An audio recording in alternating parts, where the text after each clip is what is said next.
Minister, I have to say I think it's a very poor reflection on the Department of Finance and very regrettable that I have to ask this question again.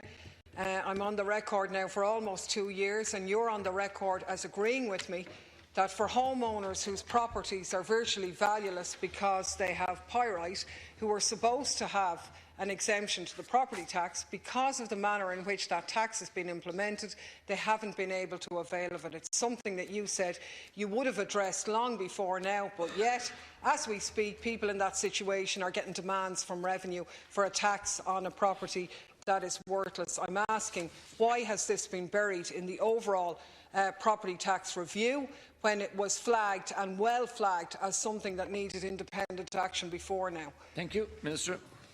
I'd like to thank the Deputy for the question.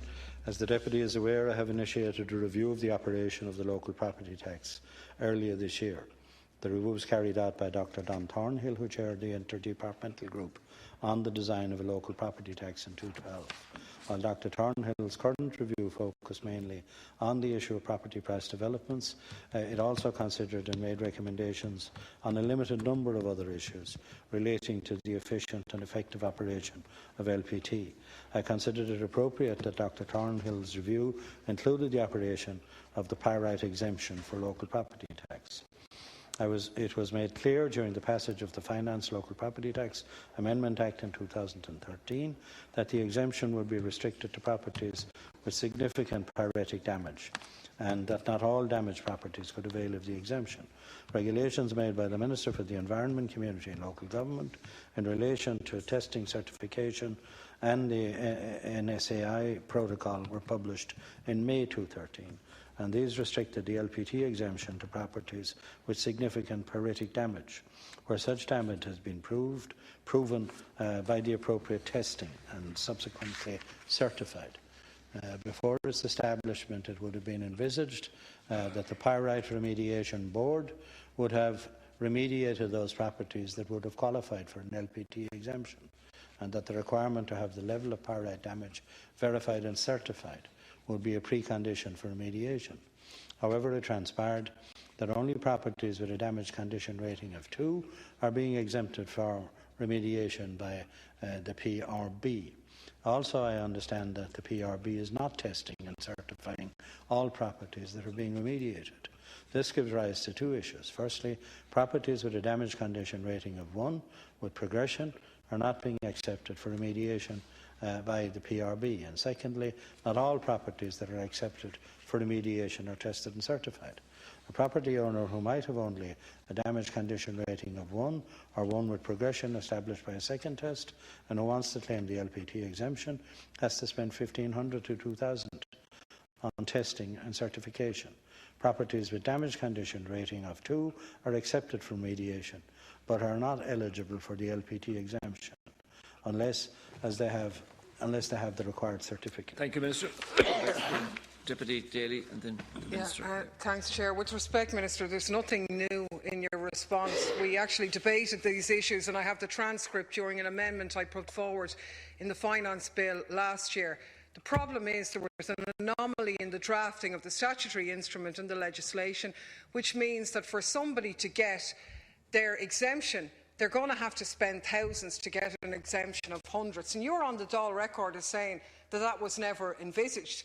But you're also on the record almost a year ago as saying that you instructed your officials to deal with this, that you were examining every way and you expected an early resolution. The reality is that the state is remediating properties, probably at a cost of about €40,000 per house, because they accept those properties have pyrite, even though an infill test wasn't done. But the other arm of the state, revenue, expects those people, those very same people, to get a test done, costing them about €2,000 to get an exemption of maybe €400 or €500 over the course of 3 years. It's completely unworkable.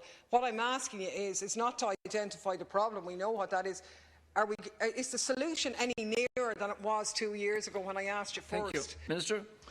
The outcome of Dr Thornhill's review has been presented to me in report form and is currently being considered, and it will be published on Budget Day in 2 weeks' time, and I will outline my response to this very important issue on Budget Day. Any resolution to the Pyrite issues may necessitate a change in the relevant provisions of the Finance Local Property Acts 2012 as amended and or the Finance Local Property Tax Pyrite Exemption Regulations 2013. If legislative change is required, then I will examine the possibility for its advance application on an administrative basis with the Revenue Commissioners. Thank you, Minister. Deputy Clare Daly. Minister, because that's really not good enough. I mean, we've been told previously that Thornhill report, you've had it no later than the summer, which I thought in the questions to me meant I would have it no later than the summer. We're well into autumn now and we're expecting yet another announcement now on budget day. And the points you make about legislative change were well flagged last year as well on this. I mean, are we saying that your government is going to announce on Government Day that you've got a potential solution to this, even though your backbenchers 3 years ago were telling people if they had pyrite they'd be exempt from the property tax? Can I really plead with you?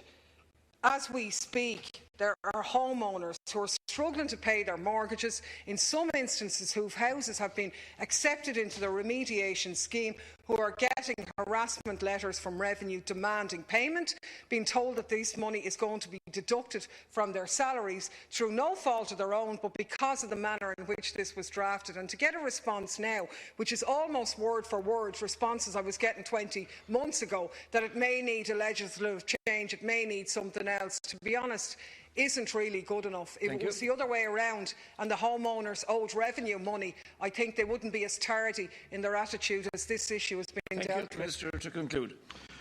Yeah, I'm considering Dr. Thornhill's report, and I hope to be able to announce on budget day an appropriate response which will meet many of the concerns you have raised.